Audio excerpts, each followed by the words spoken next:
Yo, of course, mambo vipi? Mambo ni aje?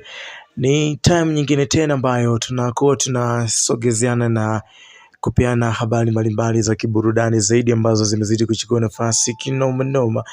Lakini pia ni moja ya story ambayo inazidi kuzungumzwa sasa hizi ni kuhusiana na msanii wa muziki wa Bongo Flava maarufu kama Ibra, ambaye ameendelea kuzua gumzo kupitia mitandao ya kijamii kwa situation ambayo anazidi kuifanya na situation ambayo anazidi kuionyesha kupitia pages mbalimbali za mitandao ya kijamii, ambapo tuliweza kuona kwamba aliweza kupewa barua kutojihusisha na activities yote ambayo inakuwa inahusisha muziki na kuweza kukaa kimya, kuweza kusikilizia nini ambacho lebo yake itaweza kuongea. Lakini Ibra amekiuka kitendo hicho na kupost kupitia ukurasa wake Instagram kwamba anytime any day basi anaenda kudrop into kwenye ngoma nyingine mpya kabisa.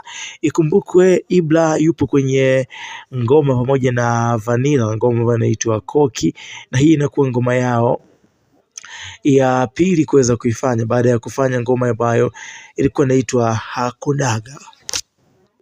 So hii inaonyesha ukubwa wa Ibra na hii inaonyesha jinsi gani Ibra anakuwa zaidi kimuziki na anazidi kuchukua nafasi kupitia game ya Bongo Flava. So shout out na congratulations nyingi sana kwa msanii Ibra kwa sababu amezidi kuonesha ukubwa wake kwenye game ya Bongo Flava. Lakini pia watu wametoa maoni kuhusiana na kutoweza kufuata au kufuata taratibu za kisheria ili kuweza kuondoka katika lebo hiyo ya Konde Gang. Maoni yako ni yapi kwa upande wa msanii huyo ambaye anaitwa Ibra? Mimi naitwa Chris Junior na hapa ni Chris Media 24.